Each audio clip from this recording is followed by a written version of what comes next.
नमस्कार दोस्तों, स्वागत है आपका मेरे चैनल कॉमिक्स लाइफ में। शुरू करते हैं काला प्रेत सीरीज की एक मजेदार कॉमिक्स, काला प्रेत और देश के दुश्मन पार्ट 2। काला प्रेत के साहसिक कारनामों से पुलिस भी आश्चर्यचकित हो उठी।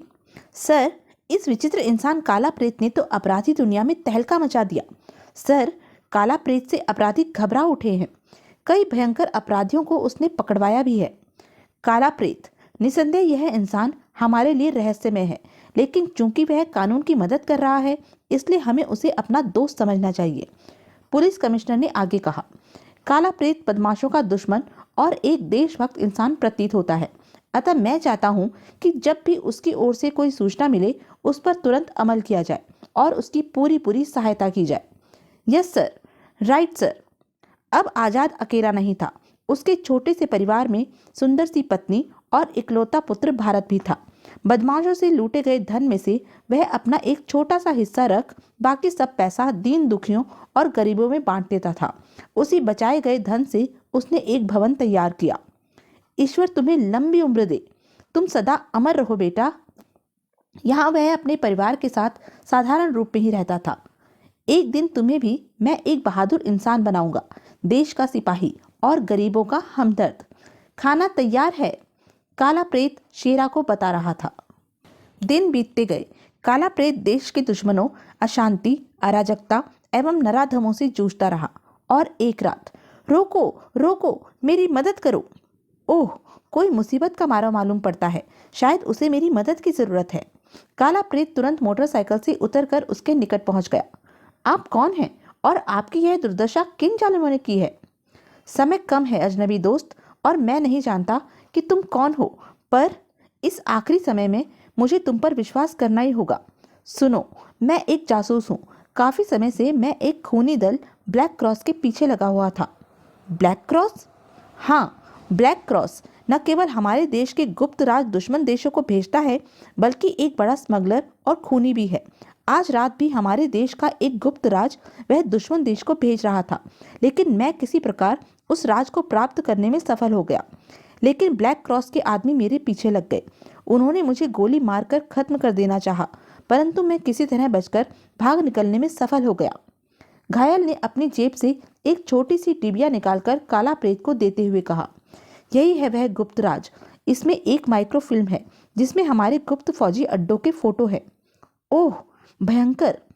मेरे अजनबी दोस्त, यह फिल्म यदि दुश्मन देश के हाथ लग गई तो हमें भयानक खतरों का सामना करना पड़ सकता है। मेरी अंतिम इच्छा के अनुसार इस फिल्म को मेरे चीफ मिस्टर भटनागर तक पहुंचा देना दोस्त, और उन्हें कहना एजेंट जीरो काम आ गया। अलविदा अजनबी सहायक, मेरे देश को मेरा अंतिम प्रणाम। घबराओ मत मित्र, यह अमानत काला प्रेत सुरक्षित देश के उच्च अधिकारियों तक अवश्य पहुंचाएगा। साथ ही साथ उन खूनी लुटेरों का भी सफाया करेगा। ओह, तुम काला प्रेत हो? आह, अब मुझे कोई चिंता नहीं। मुझे विश्वास है अब यह राज दुश्मन तक नहीं पहुंच पाएगा। और इसके साथ ही घायल व्यक्ति यानी एजेंट जीरो ने दम तोड़ दिया। ओह, इस देशभक्त इंसान ने तो दम तोड़ दिया, जबकि ब्लैक क्रॉस के बारे में तो पूछना ही भूल गया। खैर, वह कब तक छुपा रहेगा? मैं उसे पाताल से भी खोज निकालूंगा। पहले मिस्टर भटनागर से मिलूं और उन्हें एजेंट जीरो की अमानत सौंप दूं, उसके बाद देखूंगा।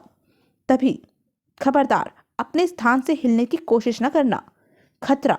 कुछ बदमाशों ने उसे आ घेरा। वह जासूस तो मर गया, लेकिन फिल्म जरूर इसके पास होगी। ब्लैक क्रॉस के ही साथी मालूम पड़ते हैं। कौन हो तुम लोग और क्या चाहते हो?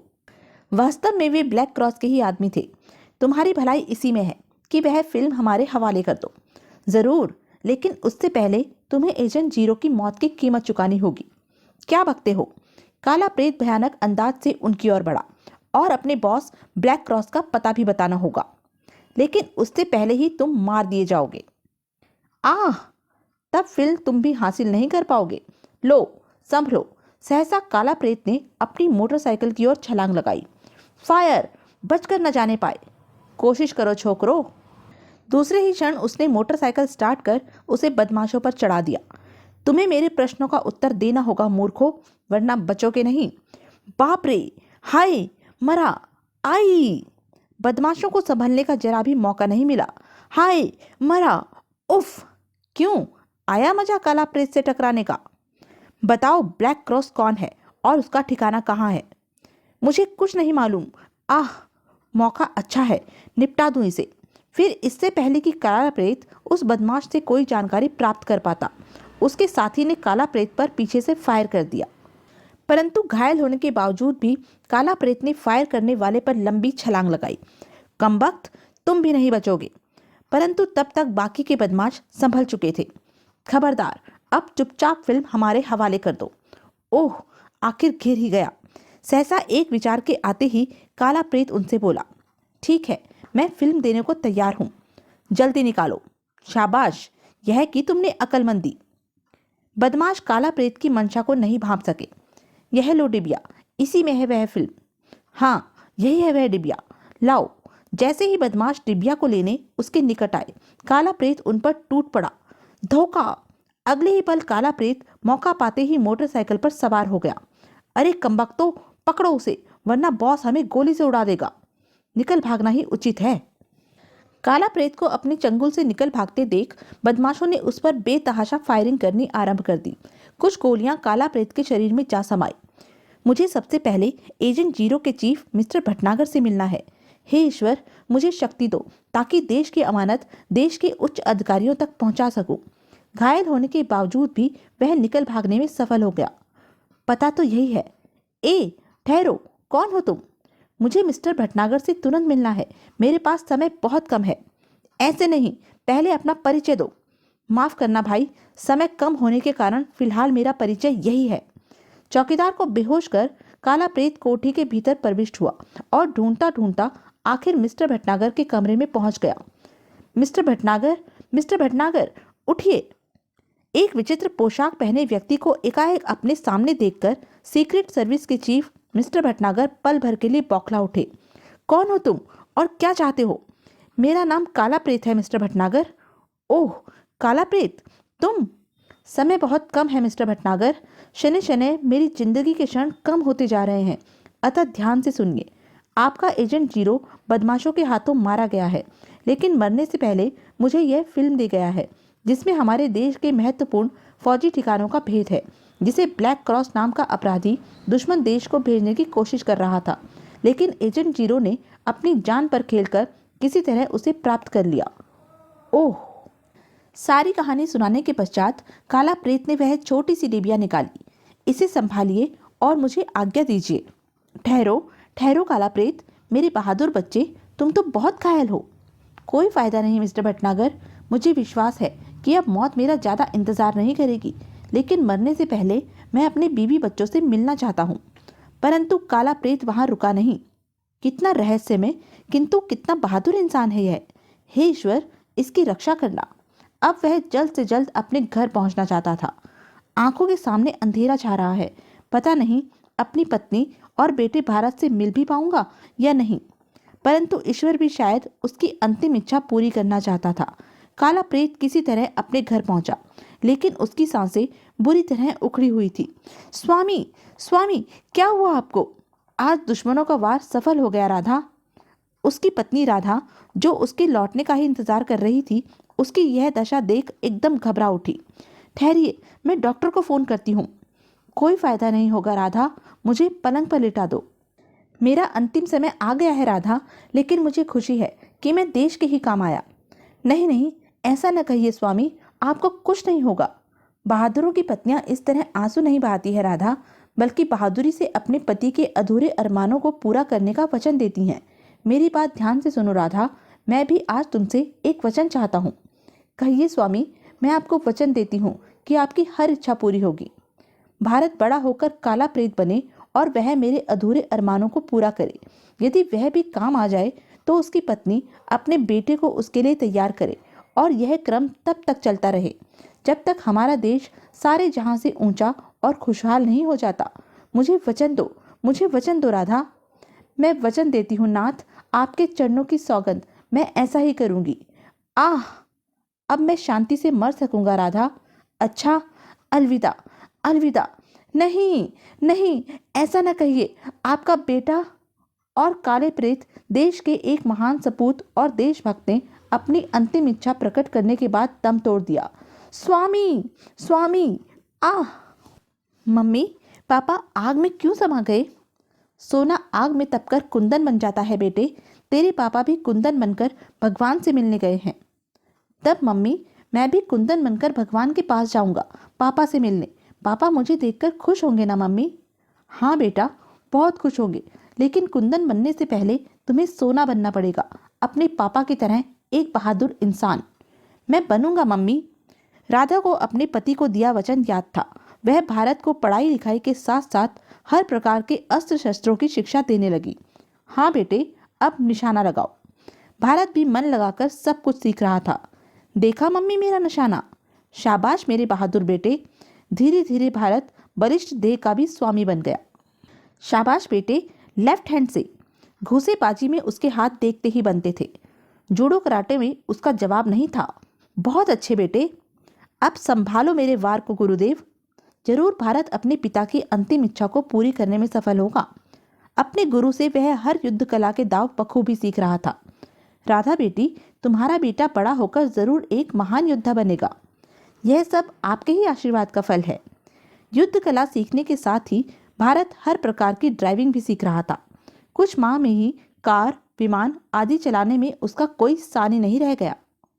और 10 बरस के लंबे अरसे के बाद राष्ट्रीय बॉक्सिंग प्रतियोगिता। छोकरा एक चक्र भी नहीं टिक पाएगा। यह प्रतियोगिता मुझे जीतनी ही होगी। माँ ने कहा था, यह मेरी अग्नि परीक्षा है। भारत जीतेगा। नहीं, गोम्स जीतेगा। अब भारत एक शक्तिशाली गठे हुए शरीर का लंबा चौड़ा नौजवान था। पहले गोम्स ने हमला किया। धड़ाक। अच्छा प्रयास है। अब इस काल पर भी दोस्त बहुत दमदार बन रहे हो, लेकिन दूसरा घूसा बर्दाश्त नहीं कर पाओगे। गोम्स के दूसरे घूसे के सामने भारत नहीं टिक पाएगा। अभी मालूम हुआ जाता है। गोम्स ने पूरी शक्ति से दूसरा घूसा मारा। वाह, मजा आ गया। यकीन नहीं होता। ऐसा लगता है जैसे फौलाद का बना हो। अब मेरी बारी है दोस्त। चलो तैयार हो जाओ। मुकाबला रोचक होता जा रहा था। देखा, मजा आ गया। गोम्स भयभीत नजर आ रहा है। भारत ने पहला वार किया। उफ। और दूसरे वार में, अरे बाप रे। आओ दोस्त, उठो। हिम्मत हारने से काम नहीं चलेगा। सब दंग रह गए। वाह, क्या बात है। नहीं, विश्वास नहीं होता। केवल 2 हाथ? नहीं, कदापि नहीं। यह इंसान नहीं हो सकता। लेकिन गोम्स दोबारा उठ नहीं पाया। अरे, गोम्स बेहोश हो गया। भारतीय राष्ट्रीय चैंपियन का ये हाल? विश्वास नहीं होता। राष्ट्रीय बॉक्सिंग चैंपियनशिप जीतकर भारत घर वापस लौटा। माँ, मैं तुम्हारी परीक्षा में पास हो गया हूँ। देखो, सबूत के तौर पर यह इनाम लाया हूँ। मुझे तुम पर गर्व है बेटे, लेकिन जो शिक्षा, शक्ति और युद्ध कला तुमने हासिल की है, वह इन इनामों को हासिल करने के लिए नहीं की है मेरे बेटे, बल्कि एक बहुत बड़ा इनाम हासिल करने के लिए की है, जिसके लिए मैं वर्षों से सपने संजोई बैठी हूँ। तुम आदेश तो करो माँ। कठिन से कठिन मुकाबला कर उससे मिलने वाला इनाम मैं तुम्हारी झोली में डाल दूंगा। वह इनाम तुम्हें किसी खेल में मिलने वाला नहीं है मेरे बेटे। फिर मैं जिस इनाम की बात कर रही हूँ, वह इनाम है देशभक्ति के नाम का। और इस इनाम को पाने के लिए तुम्हें जिन प्रतिद्वंदियों का सामना करना होगा, उनका नाम है देश के दुश्मन। मैं कुछ समझा नहीं माँ। समझाती हूँ, आओ मेरे साथ। उस गुप्त मार्ग को पहली बार देखकर भारत आश्चर्यचकित हो उठा। यह तुम मुझे कहाँ लिए जा रही हो माँ? सब जान जाओगे। राधा देवी भारत को लेकर एक तहखाने में पहुंची। आश्चर्यजनक। माँ, इस तहखाने के बारे में तो तुमने आज तक मुझे बताया ही नहीं था। आज के दिन की ही प्रतीक्षा कर रही थी। तभी भारत की दृष्टि दीवार पर लटके चित्र पर पड़ी। यह विचित्र तस्वीर किसकी है माँ? तुम्हारे स्वर्गीय पिता की। भारत आश्चर्य एवं क्रोध से चीख उठा। मेरे पिता? यह तुम क्या कह रही हो? एक नकाबपोश डाकू और मेरा पिता? हाँ, देश के दुश्मनों से लड़ने और प्रसिद्धि से बचने के लिए ही उन्होंने यह नकाब अपने चेहरे पर चढ़ाया था मेरे बच्चे। फिर भारत की माँ ने उसे उसके पिता आजाद उर्फ काला प्रेत के बारे में सब कुछ बताते हुए अंत में कहा, इस तरह देश के दुश्मन ब्लैक क्रॉस के दल से लड़ते हुए तुम्हारे पिता शहीद हो गए। मरते हुए तुम्हारे पिता की यही अंतिम इच्छा थी कि तुम भी उन्हीं की तरह नेक, दयालु व बहादुर होते हुए गरीब एवं दुर्बलों की लाठी बनो। ओह, यह राज तुमने आज तक मुझसे क्यों छिपाए रखा माँ? मैं अब तक उन खूनियों की बोटी बोटी नोच चुका होता। सब कुछ जानकर भारत क्रोध से पागल हो उठा। क्रोध से नहीं, तुम्हें धैर्य एवं विवेक से काम लेना होगा बेटे। तभी तुम उन हत्यारों का सफाया करने के साथ साथ देश का भी कुछ भला कर सकोगे। तभी तुम्हारे पिता की आत्मा को शांति पहुंचेगी। तुम्हारी सौगंध माँ, मैं पिताजी की अंतिम इच्छा अवश्य पूरी करूंगा। अब तुम जल्दी से मुझे ब्लैक क्रॉस के बारे में बताओ। मेरी भुजाएं कुछ भी कर गुजरने के लिए फड़क रही हैं। उसके बारे में मैं कुछ नहीं जानती। वह अब तक जिंदा भी होगा अथवा नहीं, यह भी नहीं कह सकती। अब यह सब कुछ तुम्हें ही मालूम करना होगा। माँ, चिंता ना करो। यदि वह जिंदा हुआ तो मैं उसे पाताल से भी खोज निकालूंगा। शाबाश, मुझे तुमसे यही आशा थी। फिर राधा देवी ने एक अलमारी खोली। यह तुम्हारे पिता की विशेष पोशाक है। इसे पहनने के पश्चात अपराधी जगत, जनसाधारण एवं पुलिस की निगाहों में तुम काला प्रेत बन जाओगे, क्योंकि कोई भी तुम्हारे पिता की मौत के बारे में नहीं जानता। सब यही समझेंगे कि काला प्रेत किसी कारणवश ही इतने अरसे तक गायब रहा होगा। भारत ने अपने पिता की विशेष पोशाक धारण कर ली। तुमने बिल्कुल ठीक कहा माँ। और अपने पिता के हत्यारों और देश के दुश्मनों से निपटने के लिए भारत काला प्रेत बन गया। अपने पिता के खून का बदला लूंगा। देश के दुश्मनों को जहन्नुम रसीद करूंगा। क्या भारत अपने पिता के कातिलों से बदला ले सका? देश का दुश्मन ब्लैक क्रॉस कौन था? भारत की मां का क्या हुआ? यह सब हम जानेंगे अपने अगले वीडियो देशभक्त काला प्रेत में। तब तक के लिए बने रहें मेरे साथ। और हाँ, मेरे चैनल को लाइक, शेयर और सब्सक्राइब करना ना भूलें। धन्यवाद।